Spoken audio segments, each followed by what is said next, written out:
Fala galera, ligado aqui no canal do VSR, chegando para mais um vídeo. Tema do vídeo agora, Andréas Pereira no Palmeiras.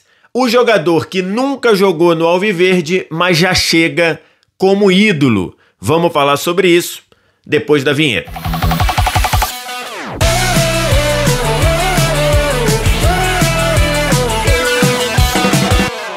Mais um vídeo chegando aqui no canal do VSR na manhã deste sábado. Vamos falar de Andréas Pereira no Palmeiras, mas antes você deixa o like, se inscreve no canal, que ajuda demais o meu trabalho. Isso aqui embaixo também, primeiro comentário fixado do vídeo, tem um link para você baixar o app do Flash Score, totalmente de graça, você não paga nada, nem para baixar, nem para usar, e tem no seu celular, no seu dispositivo, um aplicativo completo para estatística de futebol de tudo que é lugar do mundo, além de classificação em tempo real, resultados em tempo real, estatística de clube de jogadores em tempo real. Como é que você faz para baixar? Primeiro comentário fixado do vídeo, só clicar no link que tem nesse primeiro comentário, ele vai te levar para sua loja de aplicativos, você faz o download de graça e começa a usar também de graça, você não vai se arrepender, manda ver lá.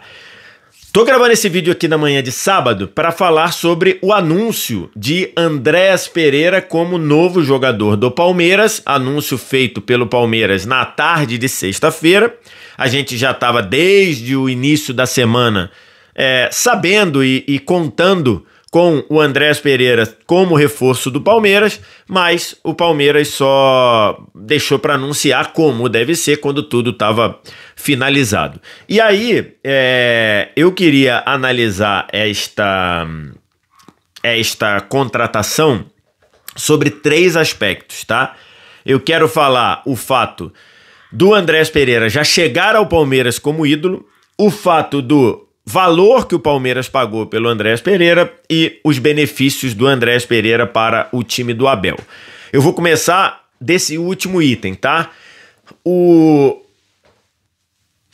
A chegada do Andréas Pereira dá ao Palmeiras um jogador de um perfil que o Palmeiras não tem há muito tempo, que é essa espécie de segundo volante, que é um cara mais voltado para iniciar a jogada do que terminar a jogada. Se você pensar ali alguns jogadores que o Palmeiras teve nessa função, o último, o Richard Rios, ele era um jogador muito mais participativo, muito mais ativo, fazendo aquele arrasto, fazendo aquela infiltração, trabalhando próximo da entrada da área. O Andréas tem um perfil diferente disso. O Andréas vai ser aquele jogador que normalmente vai pegar a bola, vai receber a bola e vai ser responsável por fazer a bola girar, a bola circular depois das ações dos zagueiros. Então, vamos supor que o Palmeiras saia jogando com Gustavo Gomes ou com Murilo,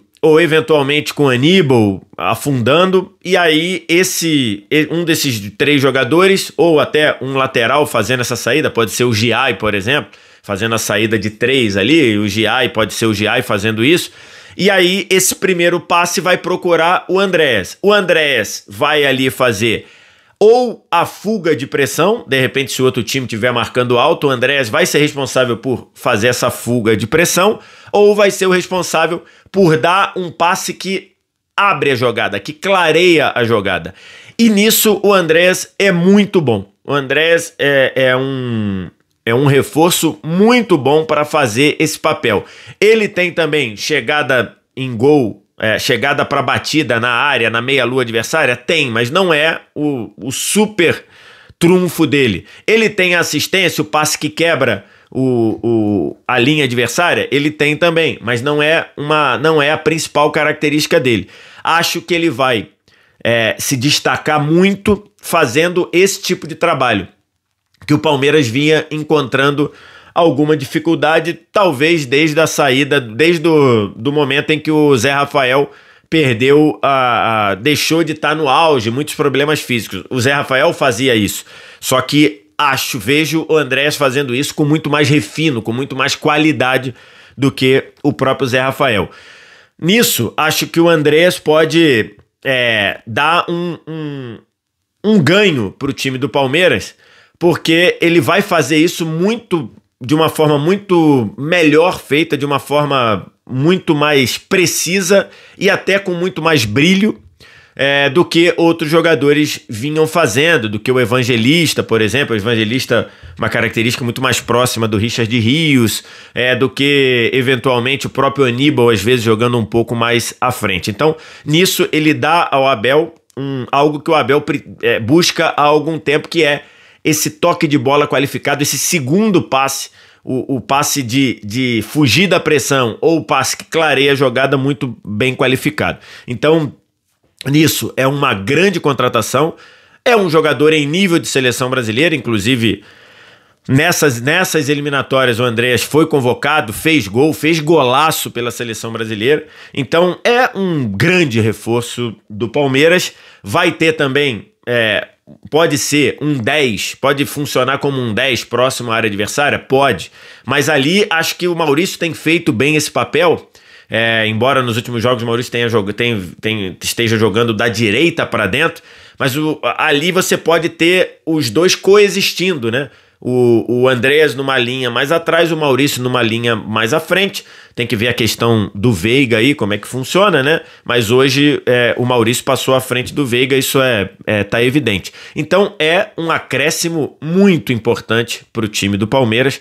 É um acréscimo de um jogador de nível de seleção brasileira. É um excelente reforço pro Palmeiras. Vamos falar do segundo tópico aí, que é o valor pago pelo Palmeiras. Se você acompanhou o mercado de transferência desde janeiro, o Palmeiras em janeiro esteve próximo de contratar o Andreas Pereira. E aí, em janeiro, e isso é a prova de que o Abel e que esse trabalho do Abel Ferreira no Palmeiras precisa ou buscava um jogador com essa característica que eu citei no tópico 1. Em janeiro, o Palmeiras se aproximou do Fulham e ofereceu pelo Andreas Pereira 20 milhões de euros. 20 milhões de euros. E aí a negociação avançou, foi uma negociação que caminhou e no fim, dada o desejo do Fulham de renovar com o Andreas Pereira.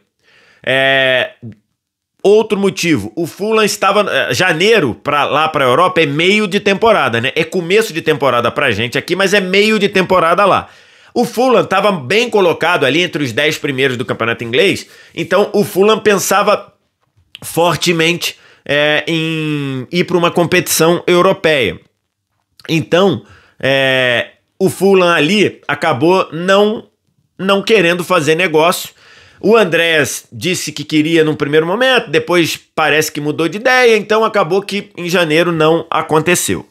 E aí, desde então, o Fulham vem tentando renovar, estender o contrato com o Andreas Pereira, que vai até o meio de 2026, ou seja, nós estamos neste momento na última temporada, ou estávamos neste momento na última temporada do Andreas com um contrato com o Fulham. Isso quer dizer que no meio de 26 o Andreas Pereira sairia do Fulham de graça, sem pagar, sem o Fulham receber pelos direitos do Andreas Pereira.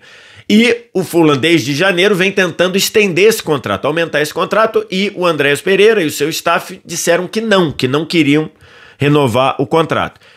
Então, juntando essas duas coisas, o início de temporada, né? Era uma temporada nova começando, com o Andreas Pereira não querendo renovar, ou seja, indicando que provavelmente sairia sem o Fulham receber nada daqui a um ano, no meio de 26, o Fulham acabou entendendo que tinha que botar o Andreas Pereira à venda, que tinha que botar o Andreas Pereira no mercado. E aí a figura muda, né? Por dois motivos. O primeiro, todo mundo sabe, inclusive o Palmeiras, que o contrato do Andreas Pereira acabava daqui a um ano. Ou seja, em janeiro ele poderia assinar um contrato para valer no meio do ano seguinte. Então isso diminui o preço do jogador. E a outra era que o Fulham queria vender desta vez. E por uma lei básica de oferta e procura, né? Quando você quer vender uma coisa e todo mundo sabe que você quer e precisa vender uma coisa, o valor dessa coisa diminui. Então, o valor do Andreas Pereira também diminuiu. Reparem, 20 milhões de euros em janeiro, o Palmeiras chegou oferecendo 10 milhões de euros, metade do que ofereceu em janeiro. E aí você contratar um jogador do calibre do Andreas Pereira por 10 milhões de euros é um excelente negócio. Reparem que eu não estou cravando que o Andrés Pereira vai dar certo, o Andrés Pereira pode chegar e não jogar nada, mas do tamanho que está o mercado, do que o Andrés Pereira pode oferecer, um jogador selecionável e tudo, 10 milhões de euros por um jogador com bagagem de Europa, com carreira no Manchester United, com carreira sólida na Premier League, você pagar 10 milhões de euros é um excelente preço, é um negócio excelente. Então o Palmeiras foi muito bem, além de contratar o jogador, de conseguir contratar o jogador, foi muito bem também pelo valor que ele pagou. E aí o terceiro ponto, que é o Palmeiras contrata um jogador que já chega como ídolo. Ele contrata um jogador que nunca jogou um minuto com a camisa do Palmeiras, mas já chega com status de ídolo. Lógico que eu estou aqui exagerando, mas ele já chega com um pezinho na idolatria. E aí, lógico que a gente está falando, que eu estou me referindo, ao erro do Andrés Pereira na final da Libertadores 2021, quando ele deixou a bola nos pés do Daverson e o Daverson fez o gol do título da Libertadores, o terceiro título da Libertadores do Palmeiras em cima do Flamengo no Estádio Centenário em Montevidéu. É evidente que esse histórico anterior e que eu respeito quem pensa ao contrário, mas eu reputo como o maior erro individual da história do futebol brasileiro. Acho que nenhum erro individual na história do futebol brasileiro foi tão grande e foi tão impactante para um título quanto esse, e com todo carinho a quem vai citar o erro do Barbosa, o erro do Barbosa não se compara com o erro do Andrés Pereira, né? O Barbosa toma um gol com o cara, com o Didia na frente dele, muito perto, tudo bem que a bola entrou no canto dele, mas ele estava muito perto, com o jogador em velocidade, completamente livre, e a bola entrou ali e muita gente taxou esse gol como um frango inacreditável quando não é, né? Então esse caso do Barbosa, inclusive, tem outras coisas além do futebol envolvidas aí, né? Se o Barbosa fosse um goleiro lourinho, branco, nunca tratariam o erro como trataram. Então, para mim, esse erro do Andrés Pereira é o maior erro individual da história do futebol brasileiro. Nenhum erro foi tão contundente, ou seja, reta final do primeiro tempo da prorrogação, de um título jogado em jogo único, num erro tão clamoroso de errar como sendo o último homem, a 2 passos da meia-lua, na frente de um atacante que saiu na cara do goleiro e fez o gol. Então é lógico que isso contribui para a sensação para o André ser bem recebido. Isso não garante. Se o André jogar mal o tempo todo, ele em algum momento vai ser muito criticado, como deve ser mesmo. Mas isso já ajuda na chegada do Andrés como um ídolo, como um jogador muito pronto para ser ídolo. Acho que o Andrés vai precisar fazer pouco pelo Palmeiras para ter esse status de ídolo, como o contrário seria igual também. Se o Andrés Pereira fosse pelo Flamengo, e o Andrés Pereira em vários momentos, desde que ele deixou o Flamengo no meio de 22, então já lá se vão 3 anos, nos últimos 3 anos, em vários momentos, o Andrés cavou para voltar para o Flamengo, em vários momentos. Isso daí é nítido e fartamente documentado. Aquela famosa cavada para ele retornar ao Flamengo, com a antiga diretoria tinha até abertura para isso, com a atual diretoria não tem abertura para isso. Não teve abertura para isso, inclusive uma decisão, uma ordem do presidente Luiz Eduardo Batista de não cogitar prosseguir com a contratação. Do mesmo jeito seria se o Andrés voltasse para o Flamengo, o peso desse erro seria muito custoso para o Andrés. Qualquer coisa que ele fizesse de mais ou menos, ele teria contra si o peso desse erro. Mesmo considerando que alguma parte da torcida do Flamengo, especialmente as que frequentavam o Maracanã pós-erro, tenha dado moral, tenha sido humana, entre aspas, com o erro do Andrés, mas numa possível volta, esse erro estaria para sempre pesando contra o Andrés, como esse erro no Palmeiras vai sempre ajudar o Andréas. Não vai ser salvaguarda para o Andréas fazer todo tipo de atuação ruim, não, mas isso vai contribuir para a vida do Andréas ser menos complicada no Palmeiras, e a gente sabe o nível de cobrança que tem no Palmeiras. É isso, analisado esses 3 pontos aí, o Andréas Pereira por 10 milhões de euros é um excelente negócio, e o Abel Ferreira deve estar sorrindo, como a gente botou sorrindo na thumb, porque de fato é um jogador que pode funcionar e pode clarear muito o jogo do Palmeiras neste ano de 2025. Quero te ouvir. O que você acha? O que você pensa? Diz aqui embaixo nos comentários. No mais, like, se inscreve no canal, sininho das notificações. Vem aqui no primeiro comentário fixado do vídeo, clica no link para baixar o app do Flash Score. Se você quer saber todas as estatísticas, tudo que o Andréas fez lá no Fulham, no resto da carreira, tem lá no Flash Score, primeiro comentário fixado do vídeo. Só clicar no link, fazer o download e começar a usar. Obrigado demais pela audiência, um abraço, tchau!